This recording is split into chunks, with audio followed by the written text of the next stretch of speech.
वो एक ड्राइवर 5 लोगों का पेट पालता है, उसकी बीवी का, बच्चों का, माँ का।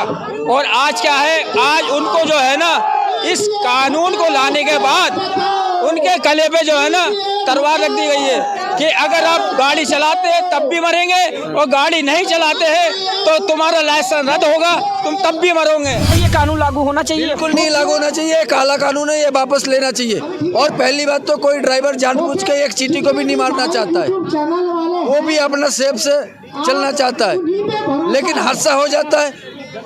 इंजन है, इलेक्ट्रॉनिक सामान है, ब्रेक फेल हो जाता है, टेक्नोलॉजी सामान है, कुछ भी हो सकता है।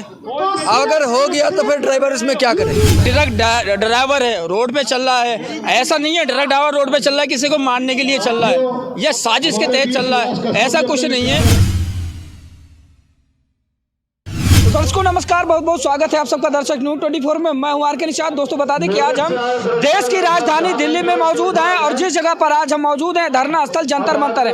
दोस्तों बता दें कि इन दिनों ट्रक ड्राइवर पर आए नए कानून और साथ ही ईवीएम को लेकर यहाँ पर निरंतर धरना प्रदर्शन चल रहा है। दोस्तों बता दें कि अभी आप लोगों ने देखा था कि पूरे देश भर में ट्रक ड्राइवरों पर आए हुए कानून के बाद पूरे देश में हाहाकार की स्थिति बन गई थी, यानी कि अफरा तफरी का माहौल बन गया था। और जैसे ही उस कानून में थोड़ी सी शांति आई, वैसे ही देश की राजधानी दिल्ली के धरना स्थल जंतर मंतर पर ईवीएम को लेकर बहुत बड़ा धरना प्रदर्शन चल रहा है। आइए आप लोगों को दिखाने का काम करते किस तरह से ईवीएम पर बैन लगाने को लेकर लोग बाग यहाँ पर अलग अलग जिलों से, अलग अलग राज्यों से चलकर निरंतर धरना देने का काम कर रहे हैं। तो आइए हमारे साथ खबरों में बने कुछ लोगों से बातचीत करने का प्रयास करते हैं। राम को भगवान बोलते हैं तो क्या करें? मोदी आया था, मोदी का बाप भगवान का बाप हो गया मोदी, और वो भगवान वो राम जिसका पता नहीं है, पता नहीं है, उसका जानते लोग ऐसे ही वो गया सीधे भगवान। ये जितने भी जो भी अत्याचार होता ना, अत्याचारी उन्हें भगवान बनाते हैं। देश हमारा मूर्खों का देश है। आइए पहले थाली बजा रहे हैं। जब कोरोना आया था ना, वो वायरस था ना, तो थाली क्यों बजाते? वो भूत था, बन रहा था, भेड़ था। फ्री वैक्सीन भी तो दिए हैं। किसने दी? वो अपने घर से बना रहा हो, वो घर से बना रहा हो, वो एक सुई में धागा निकाल रहा हो, इतना हरामखोर। तब मोदी झूठ बोलता है क्या? अरे झूठ नहीं, हरामखोर हो, झूठ बोलने वाला। ये बलात्कारी की सरकार है, हत्यारी सरकार है, बलात्कारी हत्या। ये बिल्कुल देश का विनाश कर देगा, कर दिया ना। भरोसा नहीं चुनाव आयोग, कोई भरोसा नहीं है। चुनाव आयोग इनके सारे काम करे। अरे आज कल मरेंगे, आज मर जाएंगे। पीपी की होनी चाहिए पूरी। मारेगा यो, मारेगा पूरे देश को, मारेगा। कुछ सड़क मार देगा, कुछ गोली से मार देगा। अरे आप लोग जाएंगे अयोध्या में नहीं 22 जनवरी को? हम नहीं, वो हमारा भगवान है, मालिक है, जाएंगे जल करेगा। इसके कहने से थोड़ी जाएंगे। पूरे भारत में दीपक जलाएंगे 22 जनवरी को। सब जलाते, सबके अंदर दीपक है। हम इस भावना में नहीं भाई, घर में जलाते दीपक को। ये ड्रामा किया, ड्रामा। हर गांव में मंदिर है, हर शहर में मंदिर है। ये पढ़ाई कितना आयो? ये ड्रामा है। से बुलाने से जो है ना अंधभक्त जाएंगे, और भगवान के बुलाने से ये सब जाएंगे। मोदी के बुलाने से अंधभक्त जाएंगे, और भगवान श्री राम को बुलाने से सब जाएंगे। इसके पहले अयोध्या में रामलला नहीं थे, इससे पहले अयोध्या में रामलला थे। रामलला हर किसी के हिंदुस्तानी के दिल में विराजमान पहले से हैं। ये सिर्फ एक चुनावी स्टैंड है, इन्होंने इसका फायदा उठाया है 2014 में, 2019 में, अब 2024 में उठाने की इनके दिल में ललक है। इन्हें उठाने दिया नहीं जाएगा। अब ईवीएम का बहिष्कार होगा। ईवीएम का बहिष्कार करने के लिए यहाँ पे हम सब इकट्ठा हुए हैं। ईवीएम का बहिष्कार आप लोग क्यों कर रहे हैं? ईवीएम से जो है कि लोकतंत्र जो है कि लोकतंत्र विरोध बढ़ रहा है। लोग जो है कि दूसरे सांसद भवन पे जा रहे हैं। देखो भाई, जहाँ से ईवीएम प्रशासित हुई है, जहाँ से जापान से, उस देश के अंदर भी ईवीएम का सेवन नहीं होता है। ईवीएम से जो है ना निष्पक्ष जो है ना चुनाव हो ही नहीं सकता। ईवीएम हैंग हो सकती है, और ईवीएम होने के कारण ये है कि 2014 के बाद में 2019 में इन्हें वोट नहीं मिले। सिर्फ ईवीएम के जरिए से जो है ना ये पॉलिटिक्स में या जो है ना इनके सांसद है, विधायक जो आए हैं, और अगर ये ला नहीं पाते ईवीएम के जरिए से भी तो इनका काम होता खरीदने का, तो इन्हें खरीद लेते विधायकों को, जैसा आपने देखा होगा 2020 के अंदर हुआ है मध्य प्रदेश के अंदर। तो आप लोगों को क्या लगता है कि आपका धरना आपकी मांगों पर कितना कारगर साबित होने वाला है? देखो, अगर जनता सही ढंग तरीके से रोड पर उतर के आती है और ईवीएम का बहिष्कार पूरी तरीके से करती है तो ये अब बहुत जल्दी जो है ना जागरूकता आ जाएगी। और मई जो आने वाले मई के अंदर जो इलेक्शन होने वाला है, जो हर 5 साल के बाद इलेक्शन होता है, अगर निष्पक्ष चुनाव नहीं हुआ, वीवीपैट और ईवीएम से हटा के अगर इन्होंने बैलेट पेपर पे इलेक्शन नहीं कराए तो 100% मोदी को हटाने से, मोदी को रोकने से कोई बचा नहीं सकता। अगर बैलेट पेपर से होता है तो मैं ये कहता हूँ, ये कहते हैं 400 पार, इनकी 4 सीटें भी आना मुश्किल हो जाएंगी। एक बात हम जानना चाहेंगे आपसे, जैसे कि भी 5 राज्यों में लोकसभा के विधानसभा के चुनाव हुए थे, तो सिर्फ 3 ही राज्यों में बीजेपी क्यों जीती? देखो, मैं आपको बता दूं, इसमें राजस्थान, छत्तीसगढ़, मध्य प्रदेश और मणिपुर, यहाँ जो चुनाव हुए थे निष्पक्ष तरीके से चुनाव यहाँ पे हुए हैं। मैं मानता हूँ निष्पक्ष तरीके से चुनाव हुए हैं, लेकिन इसमें सबसे बड़ा कारण ये है जो हम अपना वोट डालने जाते हैं, आप देखते होंगे वीवीपैट में सिर्फ 7 सेकंड के लिए आपको पर्ची नजर आती है और 7 सेकंड में कौन देख पाता उस पर्ची को। लेकिन वो वीवीपैट की मशीन जो है ना उसकी गिनती नहीं होती है, उसकी बैलेट पेपर की गिनती मशीन में गिनती नहीं होती है। गिनती किसकी होती है? सिर्फ ईवीएम की गिनती होती है, वीवीपैट की गिनती होती है। हमारी मांग ये है कि हम जो है ये चाहते हैं कि हम अपने वोट का जो अधिकार है जिसे दिया है वो हमें बाद में पता चलना चाहिए, हमारा वोट सही गया है और उसी ही गया है। तो आज आपकी मांगे क्या प्रमुख मांगे हैं आप लोग? देखो, जंतर मंतर में आने का आज हमारा कारण ये है कि 2014 के बाद से हमारे प्रिय भानु प्रताप जी जो है ईवीएम के खिलाफ बहुत ही निष्पक्षता के साथ कह चुके हैं कि हम जो है ईवीएम के खिलाफ जो है वो देश में लोकतंत्र बचाने की लड़ाई है ये। अगर ईवीएम हटेगा तो लोकतंत्र आएगा, अगर ईवीएम नहीं हटा तो यहाँ पे राजशाही आ जाएगी। आपने देखा होगा जैसे चाइना के अंदर और रूस के अंदर 15 साल हुकूमत होने के बाद में उन्होंने उसके बाद में क्या करा, उसके बाद में उन्होंने अपना राजतंत्र घोषित कर दिया, क्योंकि जो उन्हें करना था, जो उन्हें आने वाले वक्त के अंदर करना था, जो उनकी प्लानिंग थी वो उन्होंने करा। अब इनकी प्लानिंग 2019 से थी, अभी अपने प्लानिंग में जो है ना कामयाब हो गए और अब 2024 के अंदर इनका लास्ट स्टैंड है और इनका स्टैंड यही है कि 24 के बाद अगर हम फुल बहुमत से आते हैं तो हम जो चाहे वो कर सकते हैं। और रही बात लोकतंत्र की और संविधान की, संविधान तो देश में है ही नहीं। संविधान के अंदर 1670 कानून है। मैं ये कहना चाहता हूँ 1670 कानून में इन्होंने कितने कानून जो 150 के करीब कानून जो है ना इन्होंने जो है ना बदल दिए हैं। लेकिन आज हमारा क्या है, आज हम अपने खाने में, रोटी में, अपने सोने में मस्त है, अपने दारू, जाने कितने लोग तो ऐसा उन्हें पता ही नहीं है कि देश के अंदर चल क्या रहा है। 80 करोड़ लोगों को ये कह रहे हैं हम फ्री अनाज दे रहे हैं, फ्री राशन दे रहे हैं। मैं ये पूछना चाहता हूँ 80 करोड़ लोगों के अंदर ऐसे कौन लोग हैं जो ये चाहते हैं कि हमें व्यापार मिलना चाहिए, हमें जो है ना अपना सही अधिकार मिलना चाहिए। आपने कितने तो स्कूल ऐसे हैं जो बंद कर दिए हैं। आप केंद्र सरकार और केंद्र सरकार के अलावा जितने भी इनके घटक दल हैं केंद्र सरकार के अंदर ही जो इनके गठबंधन में हैं, उनकी भी मंशा और उनकी भी रणनीति यही है जो बीजेपी की है। वो भी ये चाहते हैं कि देश के अंदर जो लोकतंत्र खत्म होना चाहिए। लोकतंत्र बनता है लोगों से, जब लोकतंत्र होगा ही नहीं तो संविधान सिर्फ नाम के लिए रह जाएगा और वही जो मोदी जी बोलेंगे वही उनका जो है ना वही लिखा जाएगा और वही बोला जाएगा। आज देश के अंदर जो 171 सांसद है वो कहाँ बोलते हैं भाई, आप बता दो। और अभी आपने पिछले इसमें देखा होगा संसद सत्र में 143 सांसद जो है बाहर निकाल दिए गए, उन्हें हाथ पकड़ के बाहर निकाल दिया। उसके बाद जो मोदी जी ने चाहा और जो केंद्र ने चाहा वो अपना बिल पारित कर लिया। उन्होंने 5 बिल ऐसे पारित करे हैं जिसमें देश के अंदर आने वाले वक्त के अंदर एक बहुत बड़ा भूचाल आने वाला है। सबसे बड़े बिल तो यही है जो इन्होंने ट्रैफिक का बिल लेके आए थे। ट्रैफिक बिल पे इन्होंने क्या करा, ट्रैफिक बिल पे उनका यही था जो लेके आए कानून जो लेके आए ट्रैफिक का कि 10 साल की सजा और 7 लाख रुपए जुर्माना। आज आप ये बता दो कि अगर कोई जबरदस्ती गाड़ी में अगर आ जाता है चपेटे में, ये कोई स्टैंड करता हुआ बाइक वाला आगे जाता है और ट्रक चालक जो है वो सीधे रास्ते बचाते हुए जा रहे हैं और गलती से वो गिर जाता है, तो उसमें अगर अस्पताल नहीं पहुँचाया तो 10 साल की सजा, अस्पताल अगर पहुँचा देते तो 5 साल की सजा। तो मैं यही पूछना चाहता हूँ, इस पर बचाव ड्राइवर का है कहाँ? तो ड्राइवर के लिए भी कोई कानून इन्हें बनाना चाहिए था। ड्राइवर लोग ऐसे हैं जो कोरोना के वक्त में भी पूरे अपने जद्दोजहद के साथ और अपनी जान को हथेली पर रख के सब जगह उन्होंने कार्य करा, राशन पहुँचाया भी, और अब उनके अनदेखी करते हुए सरकार ने उनके बारे में नहीं सोचा। तो कहना यह है उनके बारे में भी सरकार को सोचना चाहिए। और जो एक आम जन है जो भारत में रहने वाला है, जो रोज कुआं खोद के पानी पीता है, उसके लिए सरकार ने क्या करा? तो कोई कुछ करने वाला है नहीं। अब करना किसे पड़ेगा? जनता को करना पड़ेगा, और जनता ही जनार्दन है। और अगर जनता चाहेगी तो सब कुछ मुमकिन है। अगर जनता सोती रही तो यहाँ पे लोकतंत्र खत्म हो जाएगा और राजशाही जो है, जो हमने झेली है, पहले झेली हमने मुगलों से, उसके बाद झेली हमने अंग्रेजों से।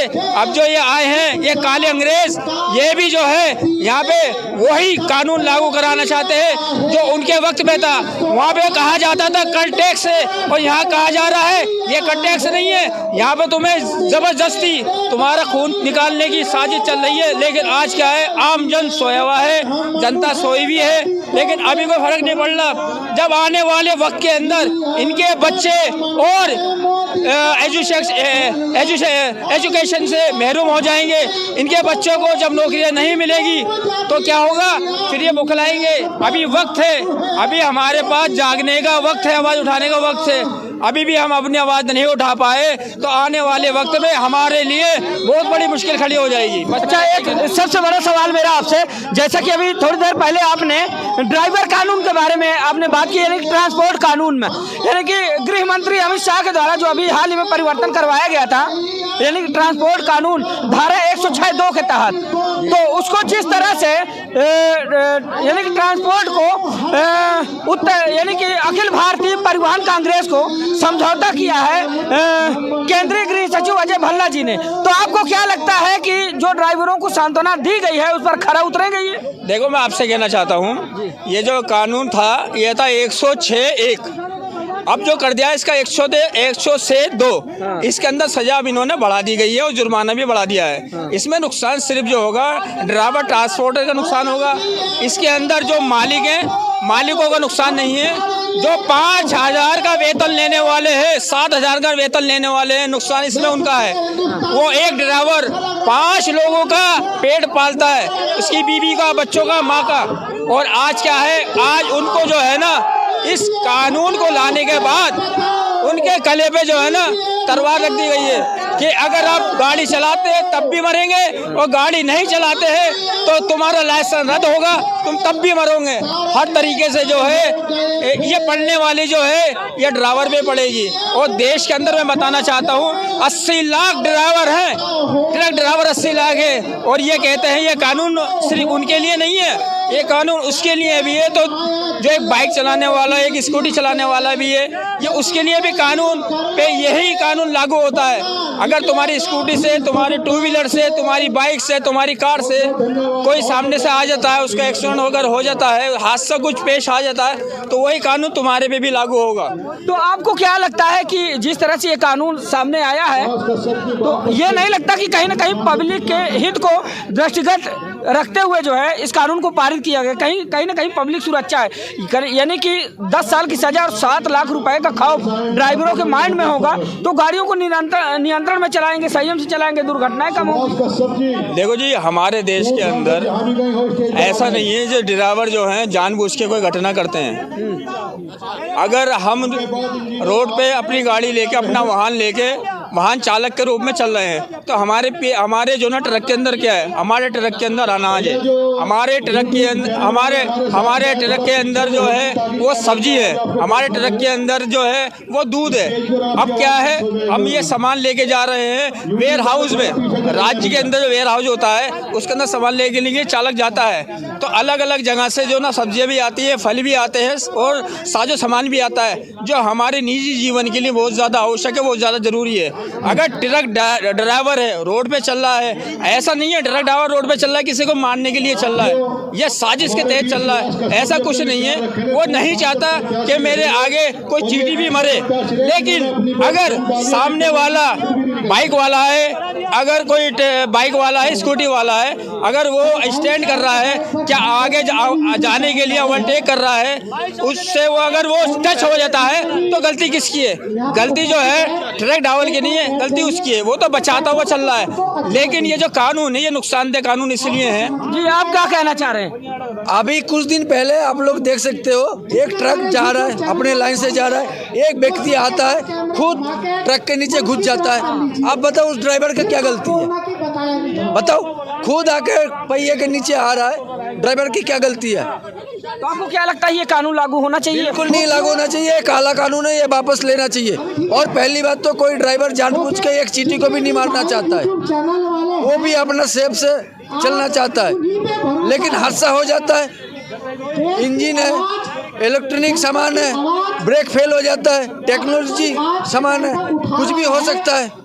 अगर हो गया तो फिर ड्राइवर इसमें क्या करे? ड्राइवर की कोई गलती नहीं है। और उसके बाद अगर ड्राइवर के बाद 7 लाख रुपए होंगे तो भैया फैक्ट्री नहीं खड़ा कर लेंगे, कोई बिजनेस नहीं कर लेंगे भाई। जब हमें कोई चीज़ का रास्ता नहीं मिलता है, कोई चीज़ नहीं दिखता है कि भाई हम क्या काम करेंगे, लास्ट में हमें मजबूरी में ड्राइवरी करना पड़ता है, कोई शौक से ड्राइवरी नहीं करता है। मेरा कहना ये है। मैं सिर्फ एक बात रखना चाहता हूँ, मैं एक बात ये कहना चाहता हूँ कि 1914 में ये कानून बना था, अंग्रेज़ों ने बनाया था, और इस कानून में संशोधन हुआ है 1956 के अंदर। मेरा सिर्फ ये कहना है, अगर इस कानून के अंदर कोई कमी थी और जो इस कानून को फॉलो करने वाले हैं, केंद्र सरकार ने उनसे मशवरा क्यों नहीं करा? जो ड्राइवर हैं उनसे मशवरा करना चाहिए था। जो कांग्रेस ट्रांसपोर्ट दल है, अखिल भारतीय परिवहन कांग्रेस है, अब वो जो है वो गाड़ी नहीं चलाते, गाड़ी चलाते आम ड्राइवर। अब जो घटना होगी तो उनके साथ होगी, अखिल भारतीय कांग्रेस के साथ नहीं होगी। अब इनका क्या है, इनका और उनका केंद्र सरकार का क्या है, आम जन पब्लिक को पता नहीं है। लेकिन अगर हादसा होता है तो तकलीफ में आएगा ड्राइवर। कहना सिर्फ यही है, ये कानून वापसी होना चाहिए। बताइए, केंद्रीय गृह सचिव अजय भल्ला जी और अखिल भारतीय परिवहन कांग्रेस के बीच जो समझौता हुआ है, आपको क्या लगता है कि ड्राइवरों के साथ एक छलावा है? देखो मैं आपको बता दूं, 2014 के बाद मैं इसी पे आऊँगा, बाद में ड्राइवर नीति पे आऊँगा। जितने भी कानून बनाए ना इन्होंने, अगर किसान आंदोलन के अंदर किसान जो बैठे हुए थे दिल्ली बॉर्डर पर, उन्हें कहा जा रहा था कि ये जो है ये किसान नहीं है, ये देशद्रोही है, ये खालिस्तानी है। इसी तरीके से अब जो सारे कानून लेकर आए हैं उसके अंदर जो है ना कुछ इसी तरीके से जो है ना ये साजिश है। 140 करोड़ जनता है इस साजिश को समझ चुकी है कि ये जो जितने भी कानून बनाते हैं जनता के हित में नहीं है। ये बड़े बड़े उद्योगपति और बड़े बड़े फाइनेंसर के उसमें हित में है। अडानी हुए, अंबानी हुए, सबसे बड़ा फ़ायदा मैं आपको बता दूं इस कानून से जो है वो अडानी को होने वाला है। अडानी को क्या फ़ायदा होने वाला है कि अडानी की जो पॉलिसी है उस पॉलिसी के अंदर सीधा डायरेक्ट इनडायरेक्ट जो फ़ायदा है वो है मोदी जी को फ़ायदा है। मैं आपको एक चीज़ बता दूं, 2014 से पहले जो अडानी नाम का आदमी है, अडानी नाम का शख्स है, आपने उसे देखा होगा, आज पूरे भारत के अंदर सिर्फ अडानी छाया हुआ है। चाहे कोई आपदा हो, आपदा के अंदर भी अडानी का जो है ना गिराफ बढ़ता जाता है, अडानी का जो है ना माल बढ़ता जाता है, आम आदमी मरता जाता है। सबसे बड़ा फैक्ट ये है, अडानी के साथ जो जुड़े हुए लोग हैं वो है सीधे डायरेक्ट मैं बोल रहा हूँ, वो है केंद्र सरकार। केंद्र सरकार ने पूरी तरीके से अडानी को अपना होड़ दे रखा है और अडानी को जो है ना अपना समर्थन दे रखा है। इनडायरेक्ट वे में ये सारा पैसा जितना भी है ये सारा मोदी जी का है। पब्लिक का सिर्फ भ्रम है कि अडानी सरकार चला है। अडानी तो आपके फ्रंट पे है, लेकिन पर्दे के पीछे जो सारा पैसा है वो सारा पैसा जा रहा है केंद्र सरकार के अंडर में। अगर यूँ मान के चलो कि मोदी जी के पास जा रहा है तो ये गलत नहीं होगा। अब मैं सिर्फ ये पूछना चाहता हूँ आम जन लोगों से, मैं सरकार से कोई मतलब नहीं रखता, न सरकार से पूछता, क्योंकि जनता ही जनार्दन है और जनता ही सरकार है, जनता भी सरकार बनाती है और जनता ही सरकार गिराती है। अब तो सबसे बड़ी बात यह है कि अगर देश के अंदर कोई आपदा होती है, उस आपदा में जो है अवसर कौन तलाश करता है, ठीक है। अब इस देश के अंदर इतनी भूखमरी, आप खुद ही कहते हैं अपने मंचों के ऊपर कि मैंने 80 करोड़ लोगों को राशन दिया 80 करोड़ लोगों को इन्होंने राशन दिया। लेकिन मैं ये कहना चाहता हूँ कि आज हमारा जो देश है, आप कहते हैं ये विश्व गुरु बन चुके हैं।